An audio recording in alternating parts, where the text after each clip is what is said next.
Shana Tova to everybody. Chag Sameach, Tu B'Shvat Sameach, and welcome to our Tu B'Shvat Seder. And stick something some of you have seen. It gets me into the mood of things. I have to show why am I qualified to lead a Seder like this? Well, first of all, I've got this special tie with all kinds of fruits on it. And everybody hungry, let me know, probably one of those, and not to have the fruits, have everything, some vegetables also, okay, all the plants for Tu B'Shvat, and a special kippah here with all kinds of fruits, etc. And keep people, most important of all, I'm wearing Fruit of the Loom underwear.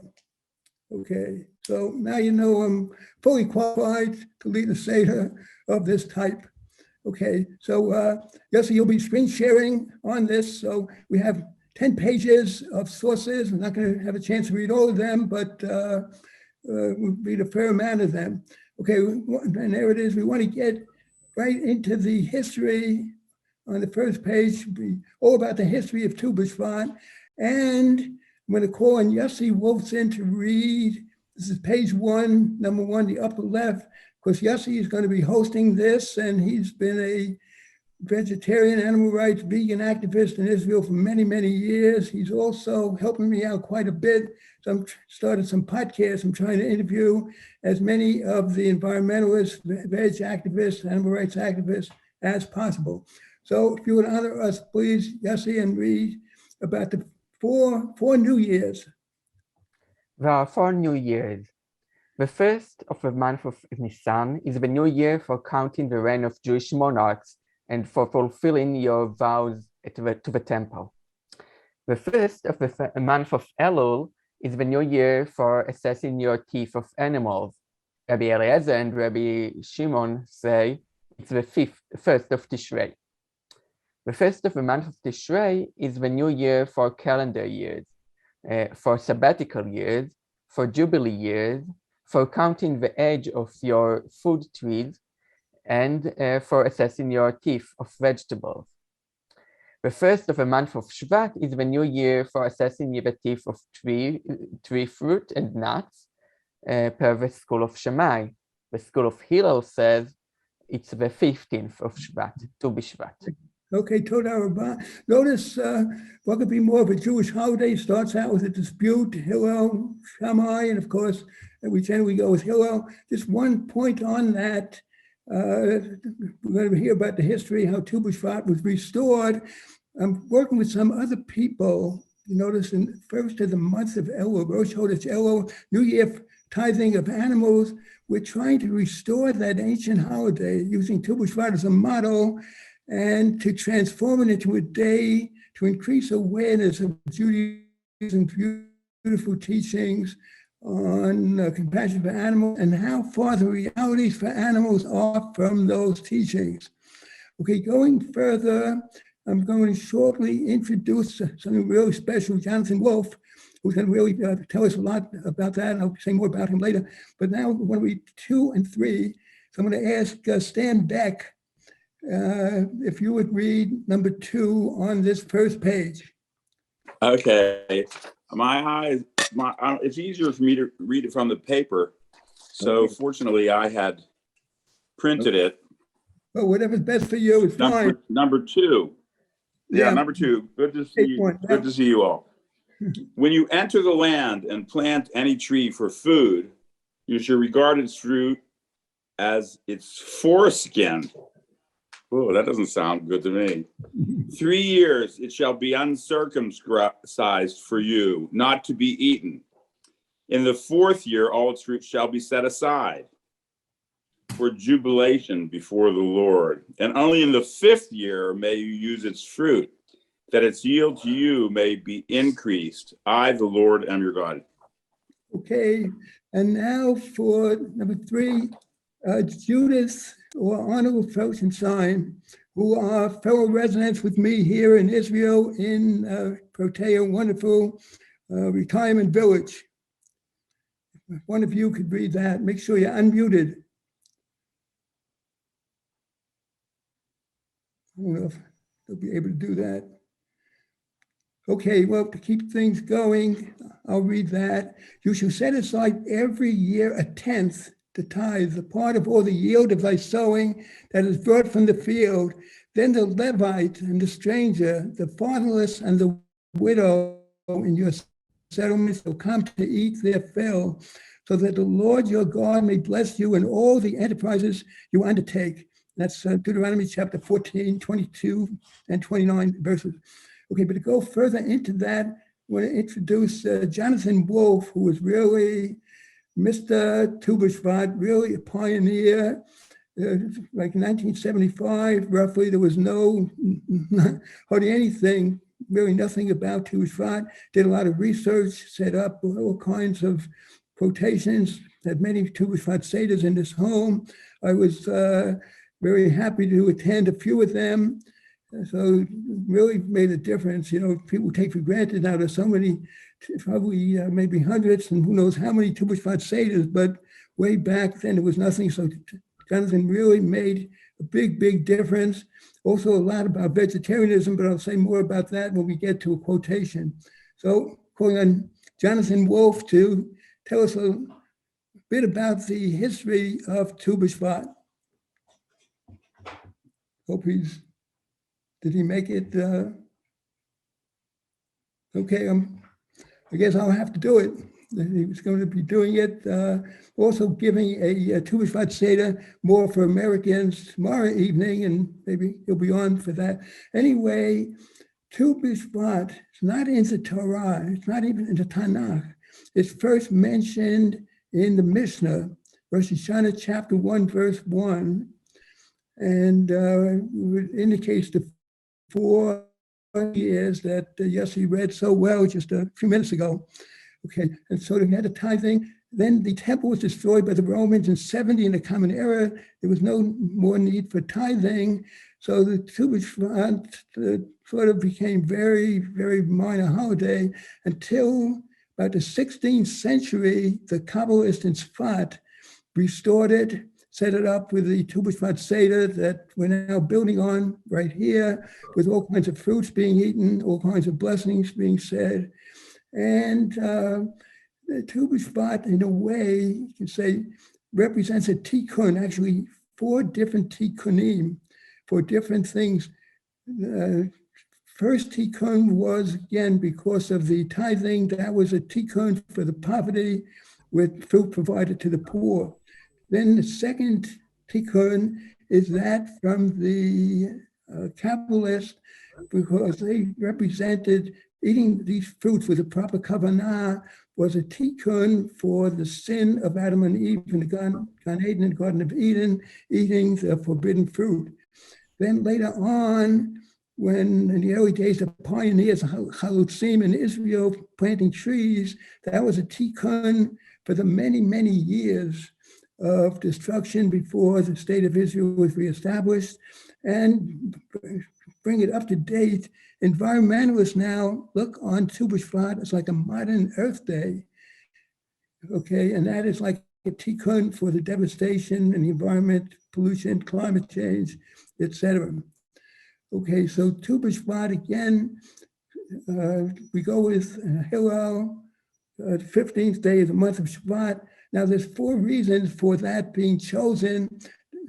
You know, still sort of in the winter, certainly those having a Tu B'Shvat Seder in the States are wondering, it's super cold there, snow. I remember twice when I gave Tu B'Shvat Seders in the States, it had to be postponed because of blizzards. Anyway, what's happening here, the ground is starting to warm up, the sap is starting to flow in the trees, and Cadia, the almond tree is starting to blossom, and the heavy rains are supposedly ending. Because next year, Tu B'Shvat will be much later because this is a leap year. Okay, so that's a little bit of the background. So now we're going to go, so Josie, if you could share the screen now for page 2, go down.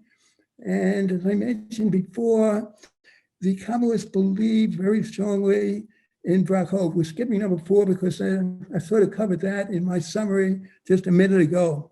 Okay, so, and again, pardon the underlining, one of my bad habits, and I did that years and years ago before I came up with the idea of putting it all together. So hope you forgive some of the underlining and all.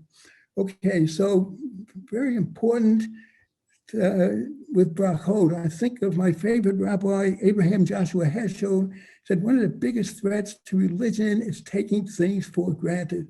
And the brachot are designed to overcome that, to get us to stop for a minute and think and pay attention to what we are doing. And he also said we should look at the world in terms of awe, wonder, and radical amazement. Not take things for granted.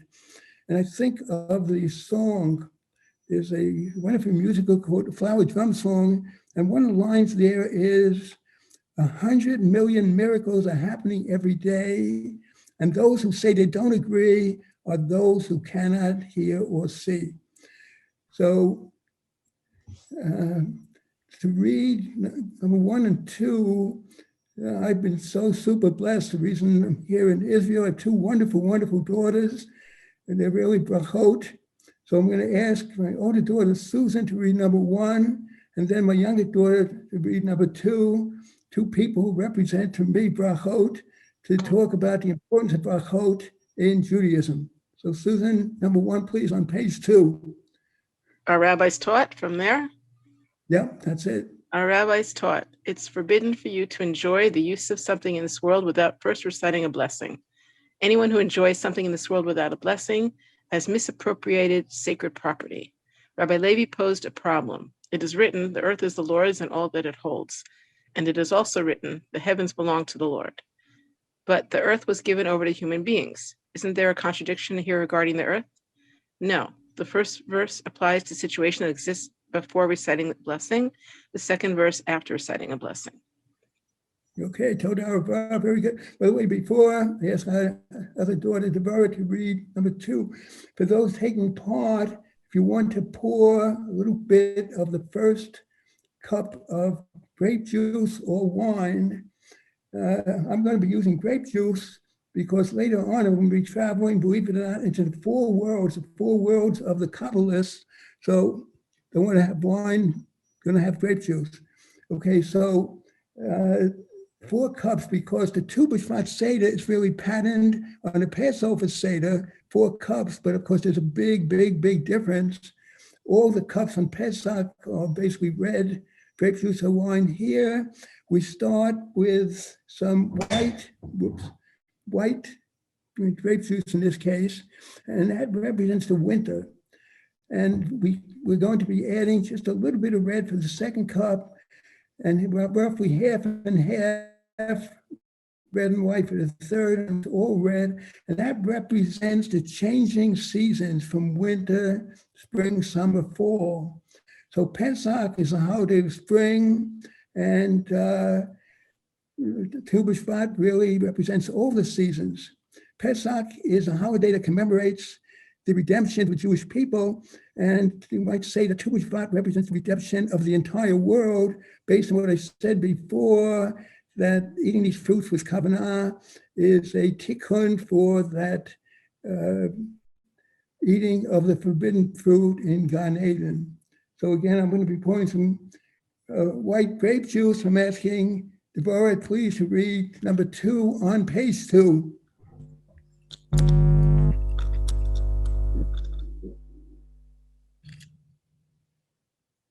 Deborah, I thought I saw it before.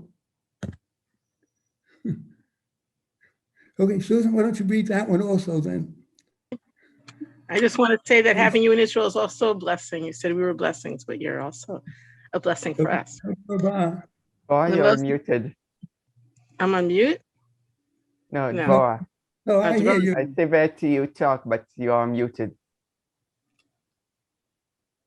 What? I'm muted? No, I no, hear you, Dvorah. Danny. Yeah. Okay, Susan, why don't you read that? Oh, okay. No. Am I good?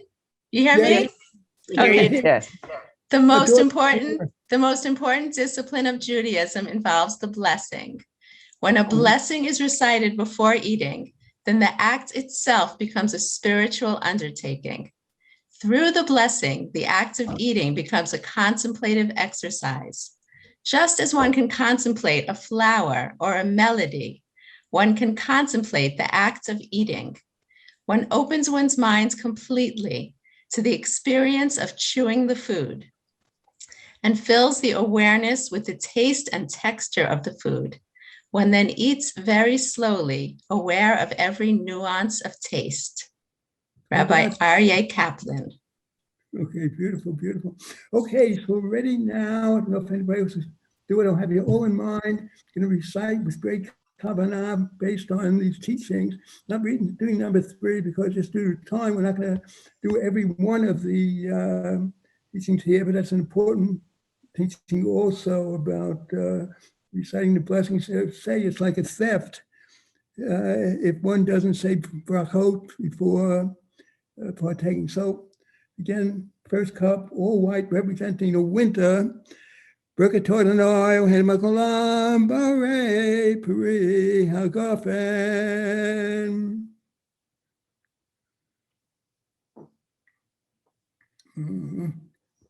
Really good. Okay, now we're going to have the first fruit. Again, the Kabbalists had 4 worlds. The first one is Asiyah. Each one of these worlds gets us closer to God. And the fruit, in this case, has an outer shell that we have to break through. And here's an example, of course, the pomegranate. Other example would be like nuts, and we have some here too.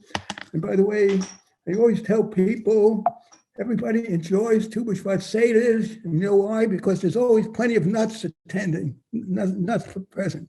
Okay, so we have the pomegranate, and we want to also, and that's a couple of reasons, going to have a little bit of pomegranate here, is that, first of all, as you know, it's one of the 7 species, and also I haven't had it for quite a while, so I'm going to be saying a Shechayanu afterward.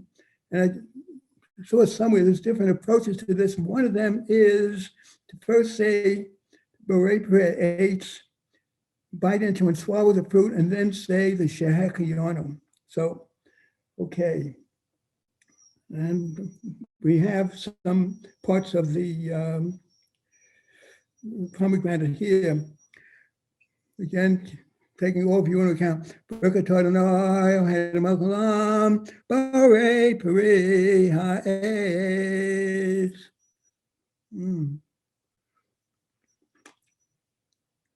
Just a few of the 613 seeds in that pomegranate. And I counted them beforehand, and I must have been off. I just counted 612 actually, but one of them may have fallen, so that's it. Anyway, again, because of special occasion here, and because to me, that was a new fruit. Birkat Adonai, Ohen Makolam, Shechayanu, V'kiyamanu, V'higiyanu, V'azman Hazeh. Okay, now please, Yossi, down to page 3. It's all about trees, different sayings about trees. Okay, page 3. And, okay, we have, okay, Yossi, why don't you read number 1, poem by Joyce Kilmer. And by the way, I don't know, Deborah, since you've been studying Hebrew, would you read part in after that in Yiddish, or would you prefer not to? The one number 2 is trees in Yiddish. And it's amazing, by the way, a wonderful daughter, Deborah, believe it or not, she's probably going to be tremendously embarrassed when we're saying this. She was honored and got a bonus because she's a speech therapist and she studied Yiddish in order to be able to help people here in Israel, maybe some in the Haredi community that only speak Yiddish. So because of that, she was honored and a special bonus, and we're real proud of her. So would you honor us by reading Yiddish after the English? or prefer not? Okay. Okay, the essay Trees, Trees. George Kilmer.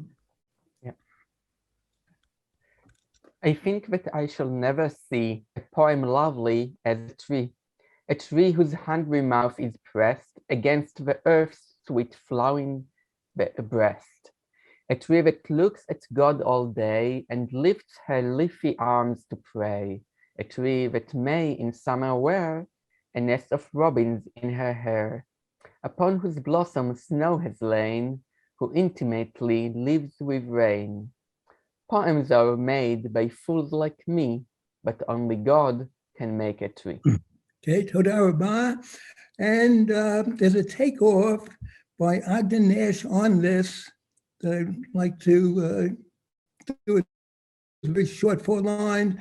Ogden Nash said, I think that I shall never see a billboard lovely as a tree. In fact, if billboards soon don't fall, I'll never see a tree at all. So, Deborah, would you read that in Yiddish or up to you? And you've learned it and all, but I don't know if you've got the skills that you want to do it. If not, we can skip it. I think we can skip it. Okay. Okay, now, again, speaking of skipping, we're not going to do all of them. If you could scroll down a bit, please, Yossi. And somebody else very special on this, Miriam Meisel, MD, specialist in holistic health, and need more of that, because we can prevent so many diseases on plant-based diets, as we'll be seeing. So Miriam, if you would honor us by reading number 4, very important about planting when you come into the land. Miriam. Thank you. When you come into the land, you shall plant. The Holy One said to Israel, even though you will find the land full of goodness, don't say we will sit and not plant. Rather, be careful to plant trees. Just as you found trees which others had planted, so you should plant for your children. No one should say, I am old. How many more years shall I live? Why should I be troubled for the sake of others?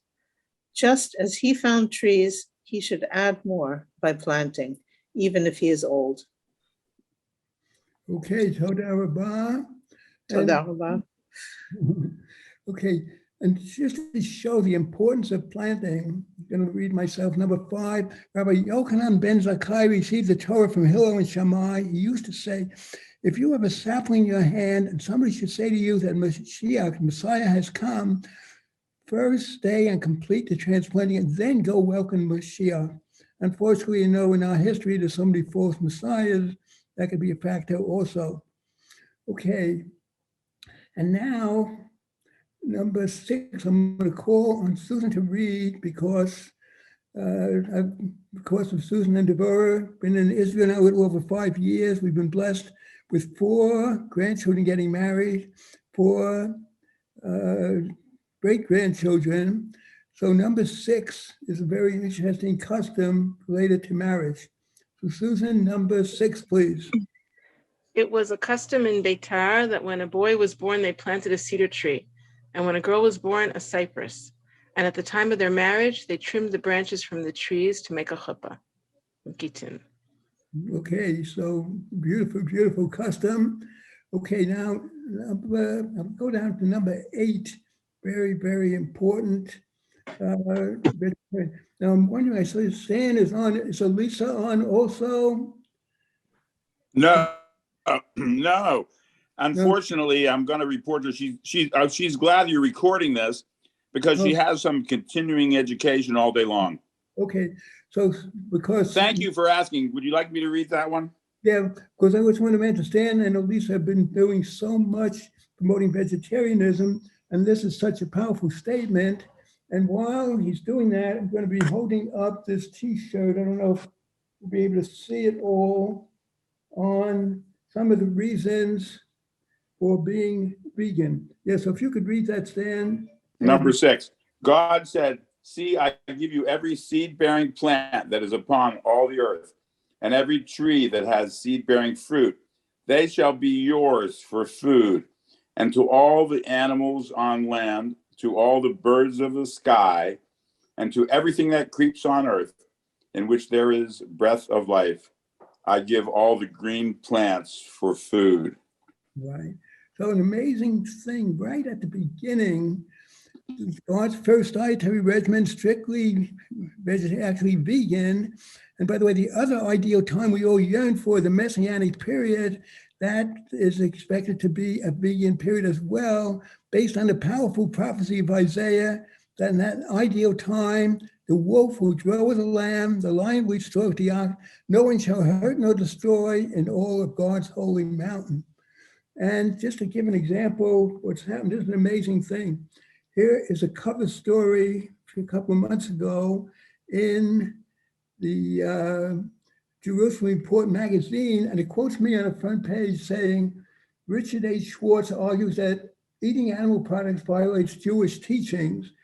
And so far, no rabbi has been able to contradict this message that animal-based diets are inconsistent with Jewish teachings to take care of our health, to treat animals with compassion, to protect the environment, conserve natural resources, help hungry people, and seek and pursue peace. Okay, so we're ready for page 4. We move on. And one thing, before getting onto that, we just read that page about trees, but think for a minute, we go way back. I don't know if you've heard of David Letterman. He used to have this program, and he'd have the top 10 examples of something, very humorous. So I used to kid people and say, I spoke to him and he advised me to ask people for the top 10 benefits we get from trees. So briefly, you can think of, we get wood from them, we get shade, we get fruit, we get beauty, we get oxygen, we get them to absorb carbon dioxide, they protect the ground because we get wood, and so probably could get easily to 10. So I say, everybody here has a homework assignment before the end of Tu B'Shvat. Make sure you hug a tree to express the great appreciation we should have for all they've done for us. Okay, so you'll see we have page 4 of the screen sharing. Okay, fruit as a metaphor, other teachings about fruit, and want to get many people involved as possible. So, okay, Deborah, would you read number 1 on page 4? This is a metaphor about the tamar, the date palm. Okay. The sages compared the entire nation of Israel, scattered all over the world after the destruction of the Second Temple, to the useful tamar, like the date palm of which none is wasted. Its fruit are for eating, its branches for blessing, its fronds are for thatching, its fibers are for rope, its webbing for sieves, its thick trunks for building, and so it is with Israel. Every soul has its purpose. From Bereshit Rabbah. Okay, Toda Rabbah. Okay, and Miriam, if you would read number 3, another example of a metaphor about the trees. Why is the law compared to the fig tree? The majority of trees, the olive, the grapevine, the date palm, are plucked only once, but the fig tree is plucked little by little. Even so it is with the law. One studies a little today and more tomorrow, because its study cannot be completed either in a year or in 2 years. Okay, Toda Rabbah. By the way, I've just poured a little bit, this white with just a little bit of red. Well, and as we're moving from the winter, all white, to the spring, and hopefully we'll see it soon. Although we've been blessed with the 3rd consecutive year, it looked like, with heavy rain after 5 years of drought. Okay, so but before drinking that, let's finish on this page. So something very important, we mentioned, of course, the pomegranate is from 7 species. So if you scroll down, please, Yossi, and we want to read number 5. And okay, Stan, if you could read that, please, number 5 on page, we're up to page 4, I guess. We're still, oh yeah, page 4, number 5. Yeah. For the Lord your God is bringing you into a good land, a land with streams and springs and fountains issuing from plain and hill, a land of wheat and barley and of vines, figs and pomegranates, a land of olive trees and honey. And I believe the honey would be from dates, correct? That's correct, right? Because dates are one of the 5 species. So again, very important, because all plant-based foods, all vegan foods. Okay, so the story, unlike the Pesach Seder, we don't say a separate blessing for each cup of wine and for each fruit. Pesach Seder, all related to mitzvot. So I'll just have this again. All the symbols of the Kabbalistic 4 worlds. Look at,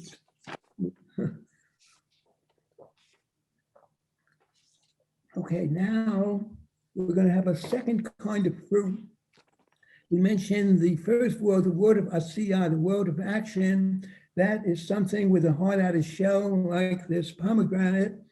And by the way, symbolically, you might say, we're breaking through. Is there some outside factor that's keeping you away from God, that's making you not as effective as you might be, or maybe is harming your relation with others?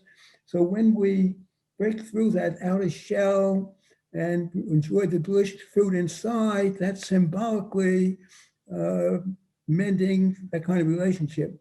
Okay, the next kind of fruit. And first had the outer shell. Now we have something like a date. Again, one of the 7 species that Stan just mentioned. It says honey, it's date honey. And that has like an inner pit. So here too, is there some kind of inner resentment that's causing the problem between you and others, or keeping you further away from Hashem? Each of the four Kabbalistic worlds is to get us closer to Hashem. So here it is again. We've said the blessing on the first kind of fruit, so no need to say it on this one. So we'll take a bite out of this. When I always kid people, I say, if you eat these kinds of foods for 100 years, you'll live a long time. And we have a doctor here, Miriam. Would you agree with that? Because Absolutely, yeah. If people eat these foods for 100 years. Absolutely true, absolutely true. Yeah. Years and years of research on this. But then I say, someone was eating this food and didn't live a long time. You know why? They were doing the right thing. They just didn't do it long enough. Anyway, that's it. Okay, we're ready to move on to page 5. And again, you'll see screen sharing. Thank you. Okay, so what do we have? Okay, quotes on trees and nature.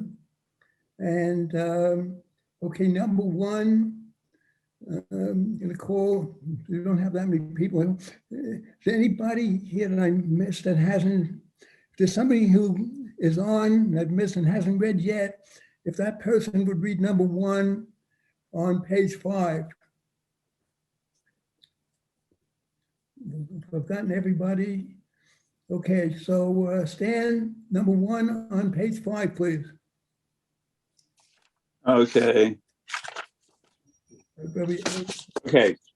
Rabbi Elazar ben Azariah, a Talmudic sage of the 1st century CE, said, anytime our wisdom exceeds our good deeds, to what are we likened? To a tree whose branches are numerous, but whose roots are few. Then the wind comes and uproots it and turns it upside down. But when our good deeds exceed our wisdom, to what are we likened? a tree whose branches are few, but whose roots are numerous. Even if all the winds of the world were to come and blow against it, they could not budge it from its place. Okay, very powerful, because in Judaism, learning is super important. We know that, but learning in order to action. Whereas it says, he who learns in order to teach is given the ability to learn and to teach. He who learns in order to practice is given the ability to learn, to teach, and to practice. So learning is important, but these especially so. Okay, it turns out number 2, by the way, is very similar, just slightly longer version of it. So I'm going to go on to number 4. And again, calling on Susan to read that, please. Very important thing from Psalms 104, I believe, really a paean to nature. Okay, you make springs gush forth in torrents. They make their way between the hills, giving drink to all the wild beasts. The wild asses slake their thirst. The birds of the sky dwell beside them and sing among the foliage. You make the grass grow for the cattle and herbage for human labor, that people may get food from the earth, wine that cheers the human heart, oil that makes the face shine, and bread that sustains human life. The trees of the Lord drink their fill, the cedars of Lebanon, God's own planting, where birds make their nests. The stork has her home in the junipers. The high mountains are for wild goats. The crags are a refuge for rock badgers. From Okay, Psalms. beautiful God to nature. Everything is connected to everything else. And okay, how about Deborah, number 5? We can scroll down a bit. Yossi, thank you.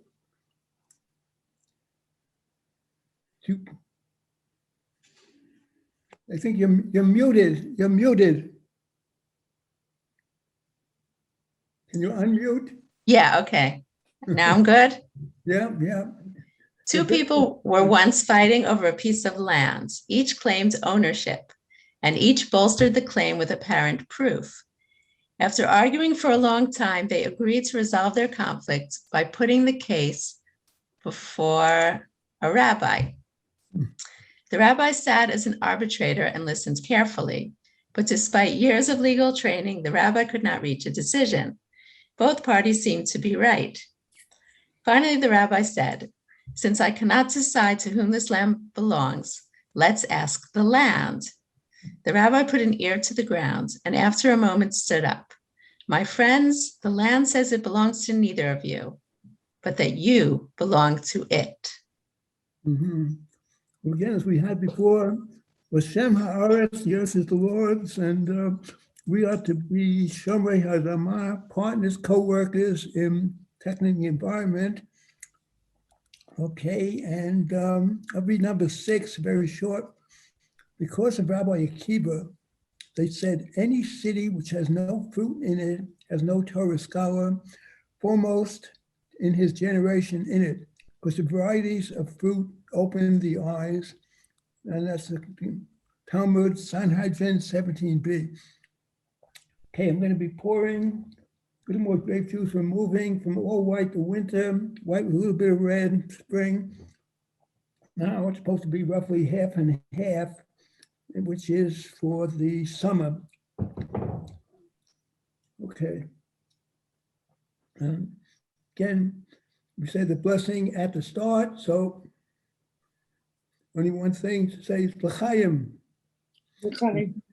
And somebody in the last session, I attended 7 to 8:30 from the Veggie Center, which is on Balfour Street in Jerusalem, pointed out that one reason is to use as many senses as possible. We can taste the grape juice, wine, we can smell it, etc. And by saying that, it's like using our ears as well as some of the other senses. Anyway, L'chaim. And now for the third fruit, once again, the 4 Kabbalistic worlds, Asiyah, the world of action, Yetzirah, world of formation, Bria, now entering the word Bria, which is world of creation. And each one is getting us closer and closer to Hashem. And I think there's one interesting thing, there's one bracha right after Baruch Hu, just said, Baruch atah Hashem Elokeinu melech haolam yotzeh, or uvorei choshek, oseh shalom uvorei et hakol. So that has the yotzeh, the oseh, and the borei, all words indicating kind of creation. Okay, so let's see.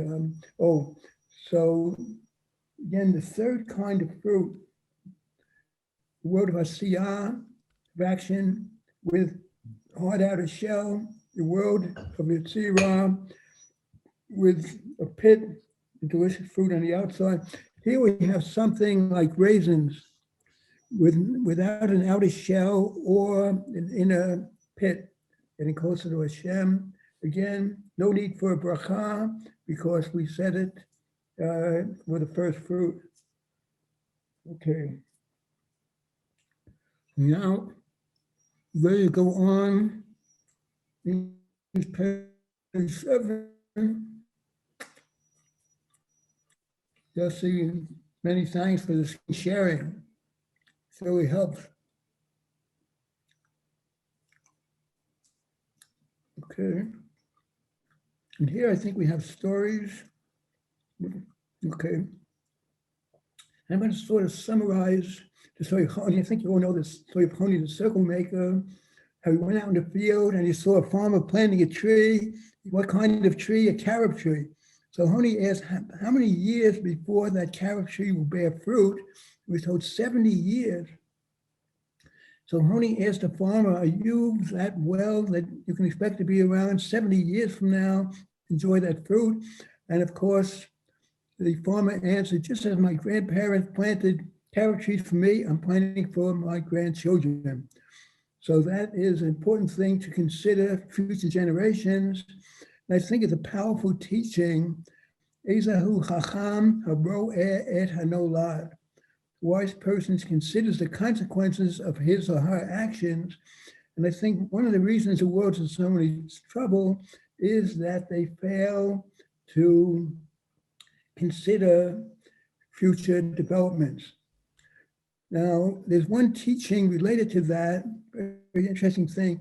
The words oneg and nega both have the same letters, nun, gibel, ayin.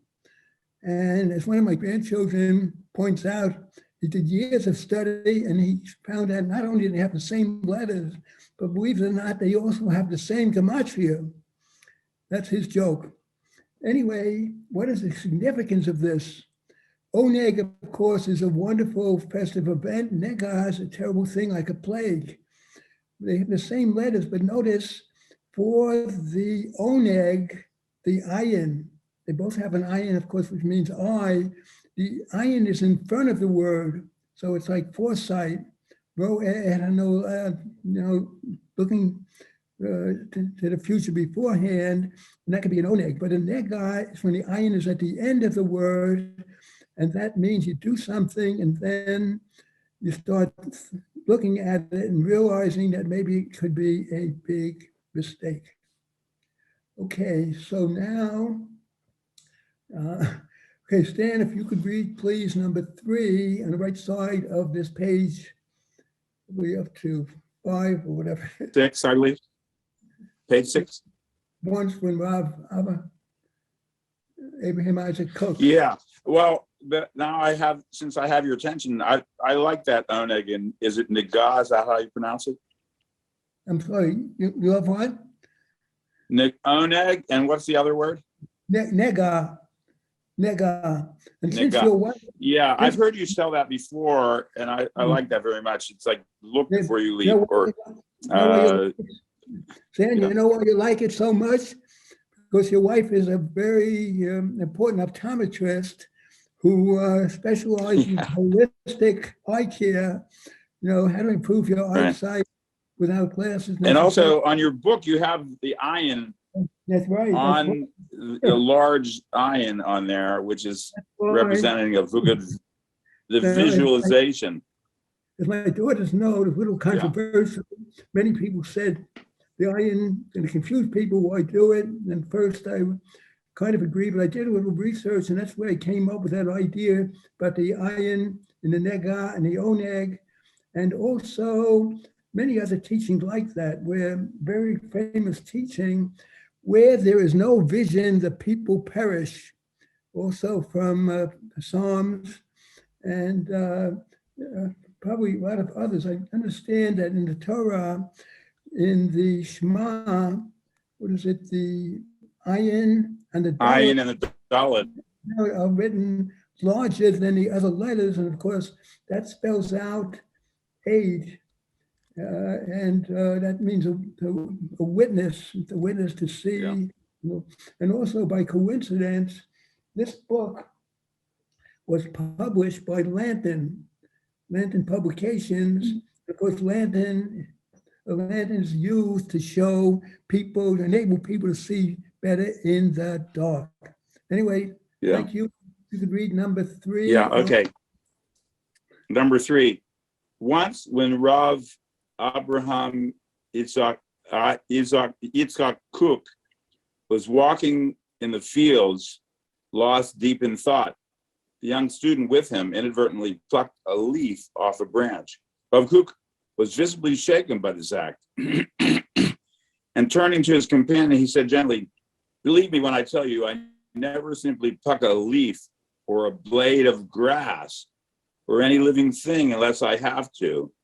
He explained further, every part of the vegetable world is singing a song and breathing forth a secret of the divine mystery of the creation. For the first time, the young student understood what it means to show compassion to all creatures. I have to tell you, my wife does not let me kill a spider or an insect or a stink bug. I have to capture it and take it outside.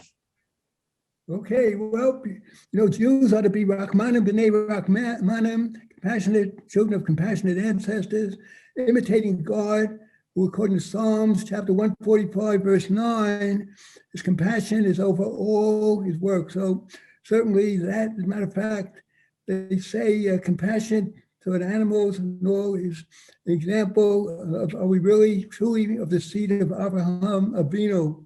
So what she's doing is very consistent with Judaism. Okay, one story that's not on the page that I want to just mention briefly before we get to number 3 over here, which you can scroll down to. In last week's Parsha B'Shalach, there's a very interesting teaching with regard to trees, and that is an amazing thing in the sense we've been reading about the miracles, 10 plagues that afflicted the Egyptians, and the crossing of the Red Sea, very dramatic thing. Then all of a sudden it says, after they had crossed the sea and Oz Yashem Moshe, the song after Miriam sang as well, then it says that Bnei Yisrael came to a place called Elim. And in that place there were 12 streams and 70 palm trees. And you may wonder, boy, all these dramatic events, and now maybe Bnei Yisrael needed a vacation, so it's telling you about streams and palm trees, they can relax and enjoy the beauties of nature. But there's a deeper message according to Rabbeinu Bakya. He said, of course, as you might suspect, 12 trees, of course, represented what? The 12 tribes of Israel. And the 70 nations, 70 palm trees represent the 70 nations of that time. And Rabbeinu Bakya said, just as the 12 streams nourish the 70 palm trees, in the same way, the 12 tribes, Bnei Yisrael, in effect, nourish those of the world, all the nations of the world. So I thought that was a powerful message from something that people probably didn't pay much attention to. Okay, back to the screen sharing. And now we have a very interesting thing. If you ever asked to bless a new couple or anything, this might come in handy. So Susan, I'm going to ask you to read the last part about Rabbi Nachman asking Rabbi Isaac to bless him. From the beginning. Rabbi Nachman once asked Rabbi Isaac to bless him as they were saying goodbye. Rabbi Isaac replied, "Let me give you a parable. A person had traveled a long way in the desert and was feeling weary, hungry, and thirsty. Suddenly the traveler came upon a tree, covered with broad leaves that provided shade, filled with sweet fruits, and watered by a brook that flowed nearby. The traveler rested in the tree's shade, ate of its fruits, and drank its water. About to leave, the traveler turned to the tree and said, 'O tree, beautiful tree, how shall I bless you? Shall I wish that your shade is pleasant? It is already pleasant. Shall I say that your fruits should be sweet? They are sweet. Shall I ask that a brook flow by you? A brook does flow by you. Therefore, I will bless you this way. May it be God's will that all the shoots taken from you be just like you.' So it is with you," Rabbi Isaac said to Rabbi Nachman. What can I wish you? Shall I wish you Torah wisdom? You have Torah wisdom. Sustenance? You have sustenance. Children? You have children. Therefore, I say, may it be God's will that all whom you have the chance to influence be like you." From Talmud Babylonia. Okay, beautiful teaching, and certainly great if you have to give a blessing to a new couple, for example. Okay, now we're ready, as we mentioned, just like Pesach, we know the number 4 is extremely significant, and for children, 4 questions, etc. The number 4, as we've said, is very important here. 4 cups of wine, 4 kinds of fruits, 4 world. We're now ready to enter the 4th world, and that's called Atzilut, related to Eitzel, because now we're closer and closer to Hashem. Well, we've had all kinds of fruits: hard shell, soft pit, and raisins with neither. So no fruits left. So in this case, this is the world of Atzilut called emanation. And instead, no fruit, but we have a spice here, cinnamon, which is also from a tree. So it's more of a smell. So before smelling, there is a blessing here, as we say at Havdalah, Bore Mine Basamim. Beautiful, beautiful smell. And the 4th cup of wine, grape juice, again, we have that. This one is supposed to be all red, or some, it's not like Pesach, there's different traditions. Some say all red with a drop of white. But again, this represents the fall. And as we know, the fall, the leaves turns all kinds of colors. So it represents the red. Once again, L'chaim.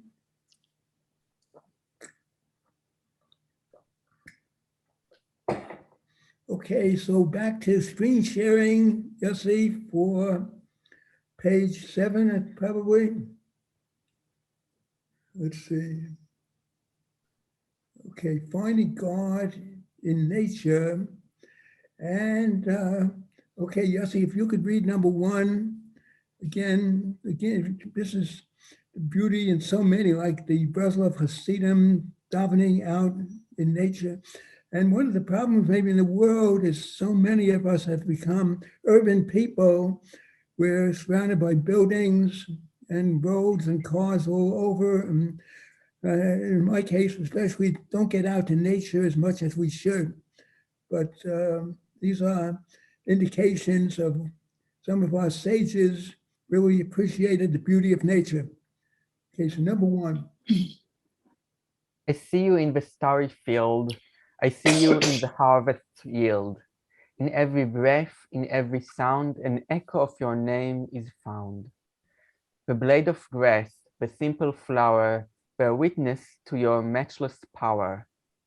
In wonder workings or some bush aflame, we look for God and fancy you concealed. But earth's common things you stand revealed, but in earth's common things you stand revealed, while grass and flowers and stars spells your name. Okay, Toda Rabbah, beautiful. We once said to see eternity in a blade of grass. is a special way of looking at things. Okay, so Miriam, maybe please, if you could read number 6, just on this page on top on the right part. Master of the universe, grant me the ability to be alone. May it be my custom to go outdoors each day among the trees and grass, among all growing things, and there may I be alone and enter into prayer and talk with the one to whom I belong.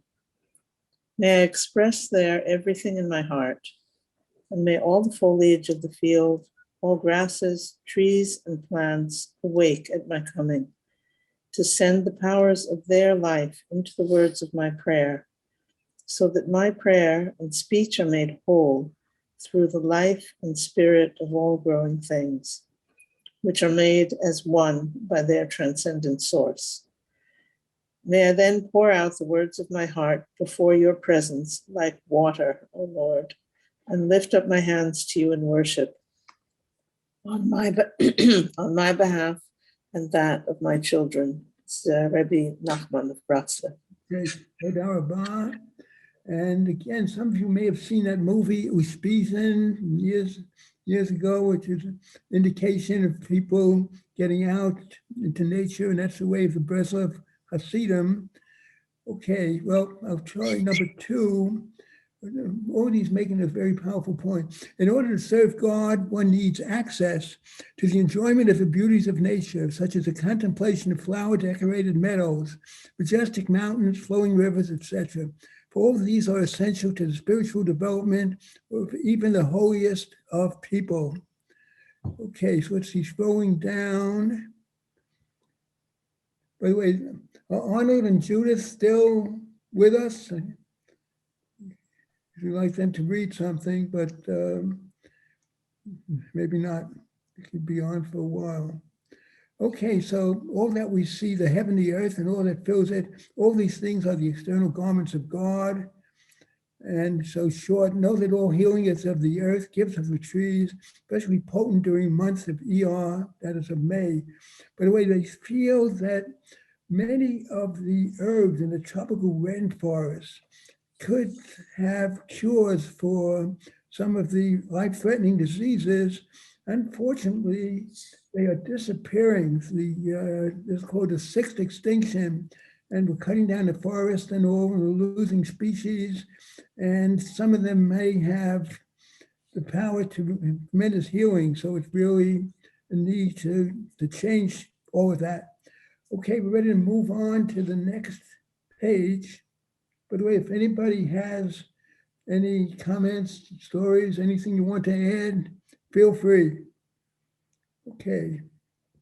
Now we have prophetic readings. Again, we're not doing all of them, but you can see very, very powerful teachings that we have here. And okay, Stan, about number 1, 1 and 2, I'm going to say short, of the prophetic readings. Okay, my people shall build the waste cities and inhabit them, and they shall plant vineyards and drink its wine, and they shall also make gardens and eat its fruit. And the tree of the field that shall yield its fruit, and the earth shall yield her increase, and they shall be safe in their land, and shall know that I am the Lord, and they shall no more be a prey to the nations, but they shall dwell safely, and none shall make them afraid. Okay, Palvin, that's reinforced in number 3. Susan, if you're still with us, you can read number 3, a very powerful teachings about the Jewish view, seeking peace. And they shall beat their swords into plowshares and their spears into pruning hooks. Nation shall not lift up sword against nation, neither shall they learn war anymore. But they shall sit every person under a vine and fig tree, and none shall make them afraid. For all peoples will walk every one in the name of his God, and we will walk in the name of the Lord our God forever and ever. Micha. Okay, very powerful teaching about peace. And a very interesting thing is that some of the most important Jewish prayers end with a plea for shalom, for peace. That includes Shmona Esrei, Sim Shalom, etc., and the Kaddish, and benching, and also the priestly blessing. So very powerful, but that's another occasion. Okay, very powerful teaching number 4. Miriam, you could read that, please. Upper. Yeah. Tu B'Shvat anticipates the final redemption, the return to Israel, and the return to the Garden of Eden. Behold, the days are coming, says the Lord, when the plowman shall overtake the reaper, and the treader of grapes him who sows the seed. The mountains shall drip with sweet wine, and the hills shall flow with it. I will restore the fortunes of my people Israel, and they shall rebuild the ruined cities and inhabit them. They shall plant vineyards and drink their wine, and they shall make gardens and eat their fruit.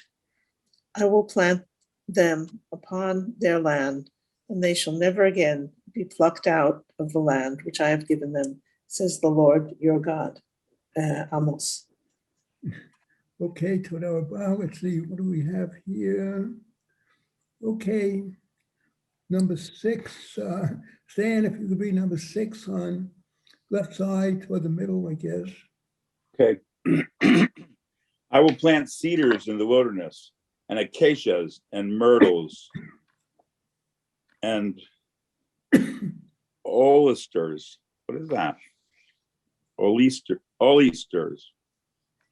I will set cypresses in the desert, box trees and elms as well, that people may see and know, consider and comprehend that God's hand has done this, and the Holy One of Israel has wrought it. Okay, you can Toda Rabah. Okay, I think we can go on to the next page. You can see so many powerful teachings. Okay, we mentioned the 4 tikkuns before, and the last one is that now Tu B'Shvat is becoming a more and more popular holiday, sometimes among less religious and even secular people, because it's becoming like an Earth Day, more important than ever before. And a little bit of background. There's an article about my event, may see me here, holding with that famous ties and all. And the topic is celebrating Tu B'Shvat as if global survival matters. Okay, so if you could share the screen on that, what are some of the teachings related to that? I'll read the first one on the upper left, a very powerful midrash. When God created the first human beings, God led them around the Garden of Eden and said, and first of all, this one left out something, this midrash, Ecclesiastic Rabbah, that indicated he showed Adam the trees in the Garden of Eden. Said, look at my work, see how beautiful they are, how excellent. For your sake I created them all. See to it that you do not spoil and destroy my world. For if you do, there will be no one after you to repair it, basically. And maybe for thousands of years, people have wondered, what are they talking about? Can it be that we can destroy the world? Now, unfortunately, it has become all too possible. And we have that. Okay, there's also had a cover story in the Jerusalem Report a while back with a co-author, Professor Dan Brook, on the link, well, in this case, farm animals and global warming, another inconvenient truth that goes beyond what Al Gore said. And there's been warnings about this for many, many years. Matter of fact, I have 2 readings here. Over 25 years ago, world scientists warning to humanity. Over 25, 30 years ago, because there's been an updated 25-year statement on that. and I forget how many, I think, oh, here it is. Over 1,700 scientists, including 104 Nobel laureates in the sciences, signed this statement. And I want to read it because, again, this was over 25 years ago. So, okay, Miriam, if you could read number 2, what is the warning? I don't know, just by coincidence, in a minute, I've given you all the ones from the upper right somehow. Okay. Okay. Warning, we, the undersigned, senior members of the world scientific community, hereby warn all humanity of what lies ahead. A great change in our stewardship of the earth and the life on it is required if vast human misery is to be avoided and our global home on this planet is not to be irretrievably mutilated. Okay, it's a powerful warning.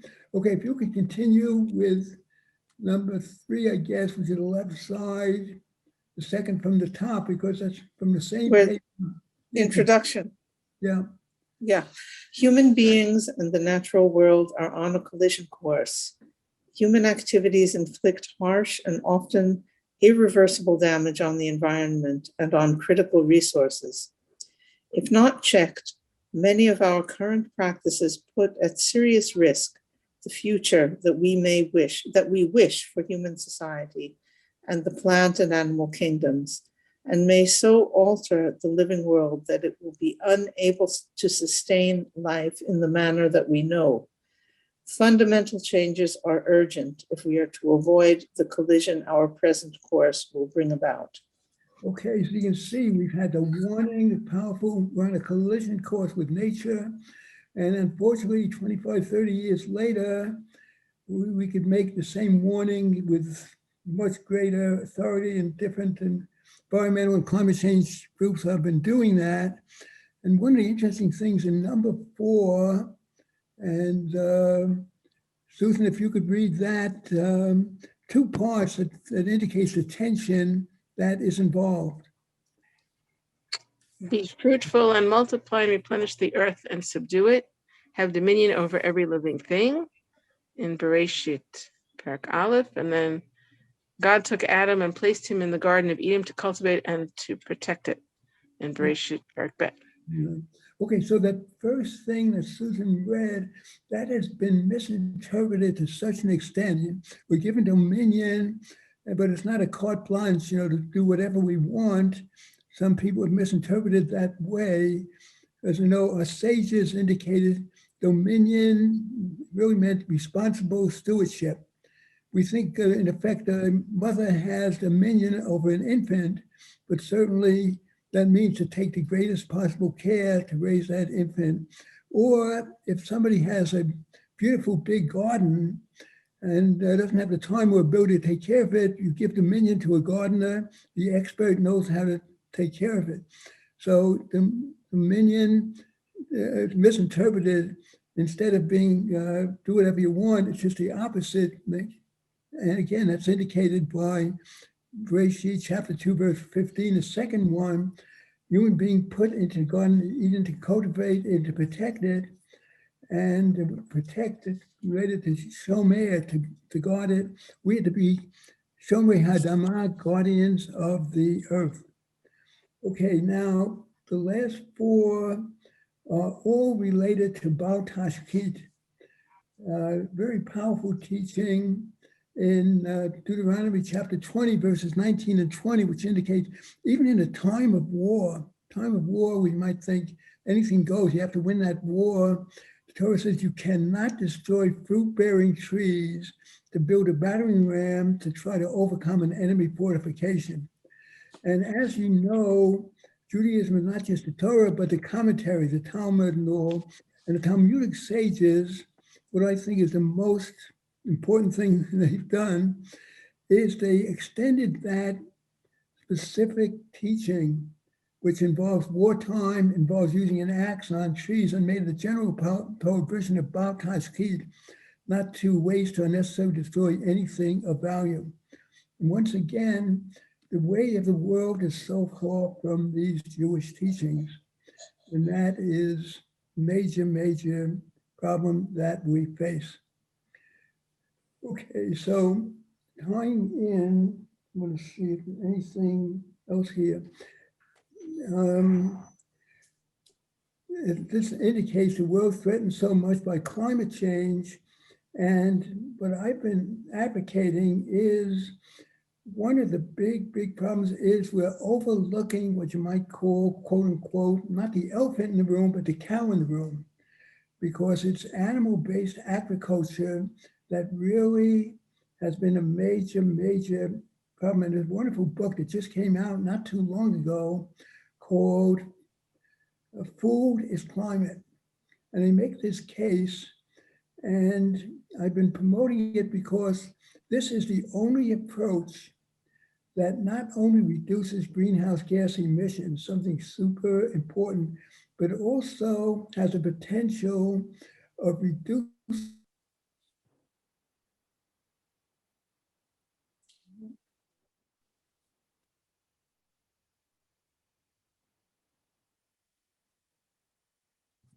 Did we lose Richard? Looks like That- it. I hope he enters He'll be back. again. Yeah, he probably lost his internet. I'm sure he'll be back in a minute.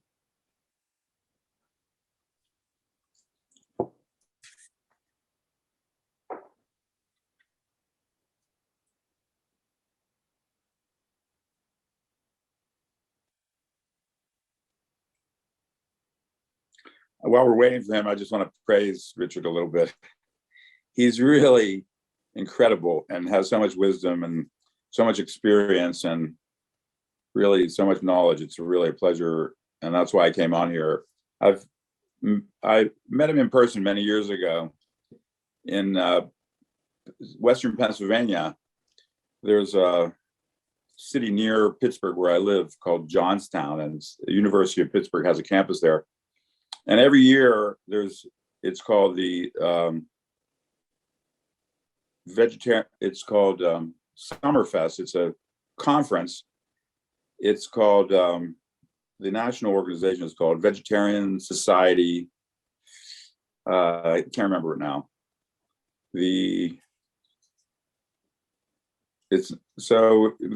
Richard's organization was the Jewish Vegetarian Society, what was it called? Jewish Vegetarians of North America, when Richard was the president of that group. Now Jeff Cohen has taken that over. It's called Jewish Veg now, if anyone's familiar with it. And there's a vegetarian organization in the United States that has this program every year, every summer, beginning of July, in this particular town, Johnstown, Pennsylvania. And I've been going there for years. And Richard, when he was living in New York, I believe, he came to that a number of times. And so I was able to meet him. Richard, I was just telling people about when I met you years ago. It was in Johnstown, PA. What was the name of the organization that puts on the Summerfest?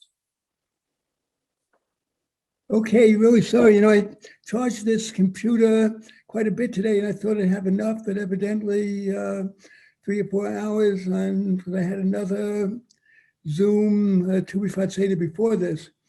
Anyway, thanks for staying with us. We're almost finished. And again, so the point I was making is that shifting, it's hard to believe it's going to happen, but it's the only thing that may make a difference. By the way, there was just a report today in the Jerusalem Post. The last 7 years are the hottest in history. And they pointed out that whereas we have to reduce things, carbon dioxide in the atmosphere, methane in the atmosphere, the top 2 greenhouse gases went up 3-4% in the last year. Part of that is because the year before was more with coronavirus and all that. But anyway, this has that possibility of a major shift to plant-based diets, far less cows emitting methane, a greenhouse gas that per unit weight is about 80 times as powerful in heating the atmosphere as carbon dioxide, but also it would free the over 1/3 of the ice-free land in this world that's been now being used for grazing animals and raising feed crops, soy and corn and oats, etc. for animals. If those were replanted with trees, they could sequester and absorb some of the carbon dioxide, which now is at about 415 parts per million, way above the 350 parts per million that the climate experts think is a threshold. Bring that down, and that is the only possibility of leaving a decent, habitable, environmentally sustainable world for future generations. So I don't know how that sounds. If anybody can find a disagreement with that analysis, let me know.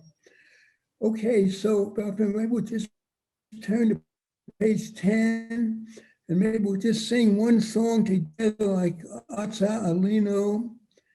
And if anybody has comments, questions, we'll try. So last paragraph, we have a whole bunch of songs.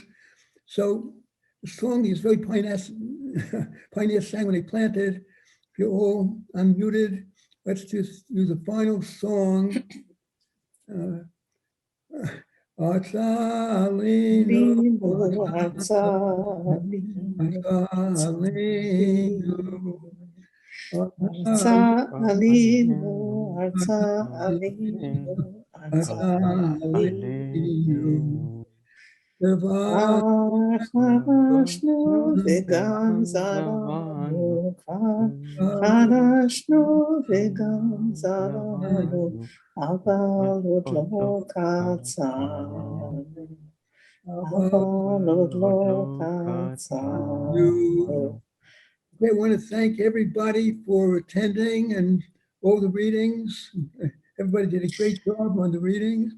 And I hope the Tu B'Shvat becomes the beginning of the changes that is necessary in this world to leave a decent, habitable, environmental, sustainable world, as I said.